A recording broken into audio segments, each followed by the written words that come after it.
Russia's critics keep trying to downplay the importance of territory in this conflict, as if borders are some abstract debating point.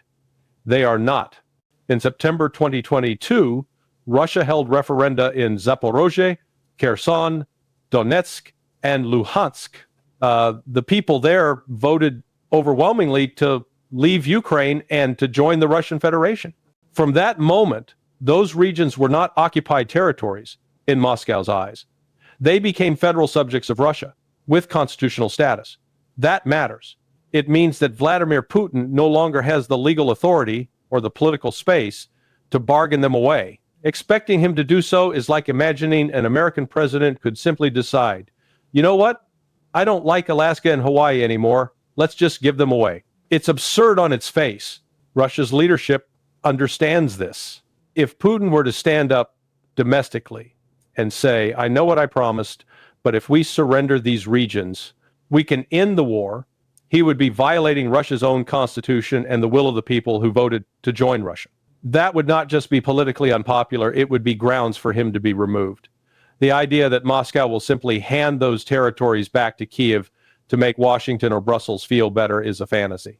The rest of the world needs to wake up and accept that, from Russia's perspective, these regions are gone from Ukraine permanently. So when people in the West insist we won't recognize this, my answer is simple. Go ahead and refuse. See how that works out in practice. Russia is not giving these regions up under any circumstances. International relations are not determined by who issues the most moralistic speeches. They're determined by what each side can actually compel the other to do. You can talk about values and rules-based order all day long, but if you don't have the military and economic leverage to enforce your preferences on the ground, it's just noise. That is exactly what we are seeing right now. Contrary to Western propaganda, Russia has repeatedly signaled that it would prefer a diplomatic settlement. But from Moscow's point of view, any such settlement starts with one non-negotiable step. Ukraine must withdraw from the territories now considered part of Russia and formally end its claim to them. To understand how we got here, you have to go back to March 2022. At that time, Russia's demands were actually quite limited. Leave the Russian-speaking population alone, stop persecuting the Orthodox Church, reduce the Ukrainian military to about 85,000, commit to neutrality outside NATO, and Kiev could keep the Donbass. Moscow was not demanding those eastern regions at that stage. A framework along those lines was negotiated and, in principle, agreed. Then Western leaders intervened. The British and the Americans stepped in and told Kyiv, don't sign, don't accept, keep fighting. After that, Ukraine mobilized roughly 900,000 reservists, and Russia had to respond, calling up 320,000 additional troops in September 2022. From that moment, the conflict fundamentally changed. It shifted from a limited operation designed to pressure Kiev into negotiations into a long war of attrition, with Moscow steadily ramping up its military posture. Fast forward to the 14th of June 2024, Putin addressed the Russian Foreign Ministry and laid down what is in effect Russia's ultimatum. He stated clearly that the 4 former Ukrainian oblasts are now permanently part of Russia with constitutional backing and approval from the Duma. The world, he said, will eventually have to recognize this, whether it likes it or not. At the same time, he demanded that NATO get out of Ukraine, that Ukraine demilitarize, and that the current regime in Kyiv be replaced through new elections. Demilitarization and denazification remain the core objectives. Moscow has not deviated from these goals since the 14th of June 2024. There has been no wavering. While the West clings to rhetoric about Ukrainian victory, the political ground inside Ukraine is shaking. A major corruption scandal is now engulfing the highest levels of the regime. A key figure in the presidential inner circle has resigned amid investigations that are less about Russian allegations and more about Ukraine's own anti-corruption agencies unearthing criminal behavior. This is crucial. The investigations are internal, carried out by Ukrainian organs such as NABU, not by Russian intelligence or Western journalists. That is why the shock in Ukrainian society is so profound. People see that the rot is not a foreign talking point. It is coming from inside the house. I've been tracking this for some time. Ukrainian whistleblowers approached my former business partner with documentation that eventually led to a formal complaint to the U.S. Department of Defense Inspector General. That office opened a criminal investigation, not about vague allegations, but about documented financial flows. The scale is staggering. Up to $48 billion diverted out of roughly $360 billion in Western aid over the past several years. Money moved through banks in Estonia and Latvia, then downstream into offshore jurisdictions in the Caribbean. And it didn't just stop with Ukrainian oligarchs. Payments went to at least 23 members of the U.S. Congress, both in the House and in the Senate. If you want to know which members likely received money, just look at the loudest, most zealous advocates of aid to Ukraine at any cost. The odds are very high they are on that list. Meanwhile, inside Ukraine, this corruption scandal is generating an earthquake effect. This is not just an embarrassment, it threatens the survival of the entire regime. During a recent trip to Moscow, I met with a former Ukrainian prosecutor and former Prime Minister Azarov, who left office after the 2014 Maidan coup. Both emphasized how deeply entrenched corruption is in Ukraine, intertwined with oligarch networks that treat war and foreign aid as business opportunities. Zelensky, in this picture, is running out of allies.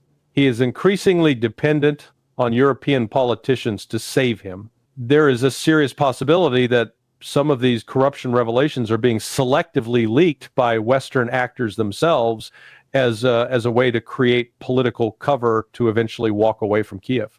If Washington or certain European capitals want to exit, they need a story. We didn't abandon Ukraine.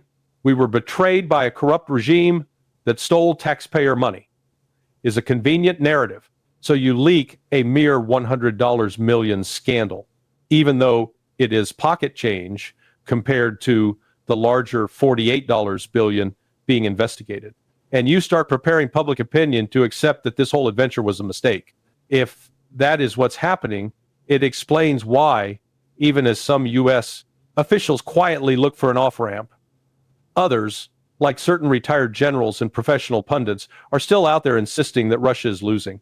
I debated one such general recently who claimed, with a straight face, that Russia has taken almost no territory, that its casualties are higher than Ukraine's, and that Kiev is not on the verge of collapse. According to this narrative, the map has barely changed in 3.5 years, just a few villages here and there, and the Russian army is exhausted. If that were true, ask yourself, why are Western leaders suddenly talking about peace plans? If your side is winning, you don't scramble to broker a ceasefire. You press your advantage. The reality is the opposite of what they claim. Russia has steadily gained critical positions east of the Dnieper River. Mariupol fell in 2022, Bakhmut in 2023, and several other key nodes have followed. There is now a growing list of towns and operational sectors where Ukrainian forces have been ground down and forced into retreat. The pace at which Russia is advancing has recently accelerated, not slowed. For 2 years, Moscow moved cautiously, partly because it was still building up its force structure. New recruits had to be mobilized, trained, and integrated. There was no strategic time pressure forcing the Kremlin to rush. Now we are seeing the results. More than 750,000 Russian troops are engaged in Ukraine, conducting operations along multiple axes simultaneously. Ukraine, by contrast, is running out of men. Monthly casualties on the Ukrainian side, killed or wounded, are at least 40,000, and sometimes more. Desertions add another 20,000, 40,000. That means Kyiv is losing 60,000, 80,000 soldiers each month, while bringing in only around 17,000, 20,000 replacements. You don't need a degree in mathematics to understand that this trend is unsustainable. An army bleeding out at that rate cannot maintain cohesion indefinitely. The desertion issue is particularly critical. There are already reports of units in the field talking openly about turning their guns around and marching on Kyiv rather than continuing to die for a government they see as corrupt and incompetent. Whether those specific reports are fully confirmed or not, the underlying pressure is undeniable. From the very beginning, Russia treated this as a special military operation, not a total war requiring full mobilization of Russian society. In February 2022, Moscow went in with about 125,000 troops against a Ukrainian force, approximately 300,000 strong. The aim was to generate leverage for negotiations, and it worked. Talks were held in March, and tentative agreements reached.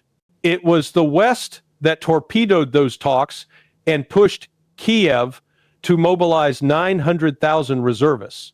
Russia responded by mobilizing 320,000 inches late 2022. But even then, it did not panic. Instead of throwing untrained conscripts into the front, Russian commanders integrated new troops after proper basic and advanced training while continuing to recruit contract soldiers every month. 9. Throughout, Russia has enjoyed a decisive advantage in artillery, missiles, air-delivered bombs, and overall firepower, often on the order of 8-1 in artillery alone.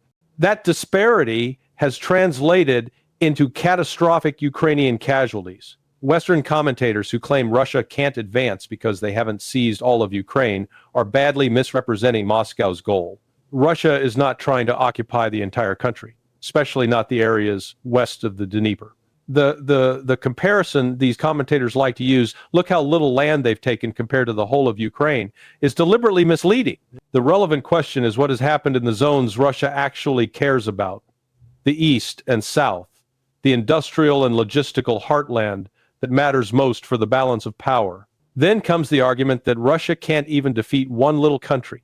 That line only works if you pretend Ukraine is fighting alone. It is not. Since the mid-1990s, NATO has been deeply embedded in Ukraine. The Yavoriv Training Center in western Ukraine has functioned as a de facto NATO base for decades. After the Minsk II agreement in 2015, which Western leaders later admitted they never intended to honor, NATO instructors, planners, and intelligence assets poured in. Western generals helped plan operations, Western platforms provided command and control and targeting, and Western states supplied weapons, ammunition, and real-time ISR intelligence, surveillance, and reconnaissance. In effect, Russia has been fighting a NATO-backed proxy army on its doorstep. Compare that to the wars the United States fought in Afghanistan and Iraq.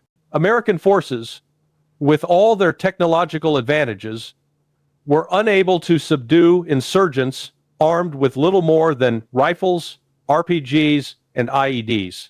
The Mujahideen in Afghanistan did not have tanks, fixed-wing aircraft, drones, precision missiles, or satellite intelligence from a major power.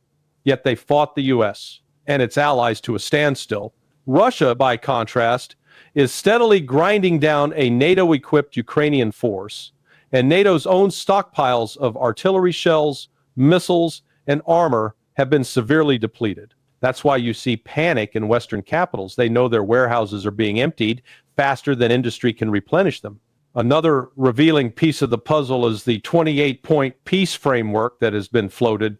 One of the most astonishing demands from the European side is that Ukraine be allowed an 800,000-man army after the war. Think about that. Before February 2022, Ukraine had roughly 300,000 active duty troops and 900,000 inches reserve. Now, certain European leaders want Kiev to field an army nearly 3 times the size of Britain's, France's, and Germany's combined active forces. Those 3 NATO powers together muster just under 500,000 troops. Creating an 800,000-man Ukrainian army inside NATO's orbit would make it, in effect, the alliance's second-largest land force after the United States. That tells you everything about who they envision as the frontline battering ram against Russia. The problem for NATO is that it no longer has the industrial base or the political will to sustain such a plan. They are not mobilizing their own societies for war, and they know Russia is not preparing to invade Europe. That claim that Moscow is itching to roll tanks into Berlin or Paris is propaganda designed to justify larger defense budgets and keep the military-industrial complex humming. Putin has publicly called this out as nonsense. If you look at history, Russia hasn't invaded Europe in the way Westerners imagine. In 1812, Napoleon invaded Russia, and Russian troops later entered Paris as part of a coalition that defeated him. In World War II, the Soviet Union fought back after being invaded by Germany and its allies, then advanced into Europe to destroy the forces that had attacked them. Afterward, Moscow created a buffer zone, which we in the West interpret as world domination, but which made perfect sense if you had just lost tens of millions of people. After the collapse of the Soviet Union, Russia tried repeatedly to integrate with the West. Yeltsin floated the idea of joining NATO. Putin did the same with Bill Clinton and later with George W. Bush. Each time, the answer from Washington was no. Why? Because if Russia is inside the Western security structure, the justification for a massive U.S. defense budget evaporates. You can't sustain a trillion-dollar military bureaucracy without a large, looming enemy. So Russia had to remain the threat, regardless of what it actually did. Meanwhile, Russia itself is not operating at full mobilization. Estimates from serious Russian analysts suggest that Moscow has access to as many as 10 million trained reservists. Western numbers put it closer to 3 million. Even if you take the lower estimate, that is still decisive. But Russia hasn't needed to tap that full potential. It is winning with a fraction of its available manpower, while NATO is struggling to scrape together enough shells and vehicles to keep Ukraine in the fight. That asymmetry is one reason Putin can calmly say, if you want to negotiate, we are ready. If you want to fight to the last Ukrainian, we are ready for that too. We also need to understand how this war fits into a broader Western strategy. CIA and MI6 operations are not confined to Ukraine. They extend into Georgia, Armenia, Azerbaijan, Kazakhstan, and other states along Russia's periphery. The aim has been to undermine Russian influence and create pressure points around its borders. From Moscow's perspective, this war is not an isolated quarrel over Donetsk or Kherson. It is one theater in a long campaign by the West to contain and, if possible, break Russia as a great power. At the same time, the global economic balance is shifting. Western dominance is eroding, especially as Russia and China deepen their partnership and focus on Eurasian development. Russian thinkers like Sergei Karaganov have argued that the country's future lies to the east, not in begging for acceptance from a decaying Europe. That is the context in which you must read Putin's most recent statements. He has described the current leadership in Kyiv as an organized criminal group that usurped power and is prolonging the war for personal enrichment. He has ordered the unconditional achievement of Russia's objectives in the special military operation. Unconditional means exactly that. No retreat from the goals laid out in June 2024. At the same time, he has said repeatedly that Russia is willing to negotiate, but on the basis of reality as it exists now, not on the fantasy map still being circulated in Brussels. From Russia's point of view, the West has had 30 years to build a normal relationship. Instead, NATO expanded eastward, weaponized Ukraine, sabotaged negotiated settlements like Minsk II and the Istanbul talks, and turned Ukraine into a battering ram. After all that, Moscow is done chasing Western approval. The message they repeat again and again is simple. Leave us alone. Get NATO away from our borders. We don't need you, and we're not going to surrender. Western leaders refuse to accept that message. They cling to mutually exclusive narratives. On the one hand, they say there will be no negotiated settlement and that this is the beginning of a long-term confrontation with Russia. On the other, they insist that Ukraine can still win if the West only stays the course. Both cannot be true. If Ukraine cannot win on the battlefield, and all serious indicators suggest it cannot, then insisting on total victory only guarantees further destruction. If, as Putin says, Russia will achieve its objectives either diplomatically or militarily, then the only real question is how much more blood and territory Ukraine will lose before reality is acknowledged. Over the coming months, the internal crisis in Kyiv will intensify. Self-preservation will kick in among the elite. Figures who once acted as loyal lieutenants may decide they will not go down alone, will some will start naming names, Western politicians, NATO officials, intermediaries who profited from this war. If a key insider suddenly turns up dead under suspicious circumstances, officially labeled a suicide, you will know what is really happening. The regime is already leaking from within. Add to that the mounting anger in the Ukrainian armed forces over disastrous decisions, like clinging too long to positions in Bakhmut, Krinky, or other exposed sectors. And you have the ingredients for fragmentation. When you combine collapsing manpower, spiraling corruption, economic strangulation due to Russia's control over key river and sea routes, and the steady advance of Russian forces, one conclusion becomes inescapable. The Ukrainian project, as conceived by Washington and Brussels, has hit the iceberg. It is taking on water faster than anyone can pump it out. There aren't enough lifeboats for everyone who helped steer it into danger. And while Western leaders may still be giving speeches about standing with Ukraine, more and more of them are quietly looking for the exit, hoping they can jump ship before the full scale of their failure is exposed.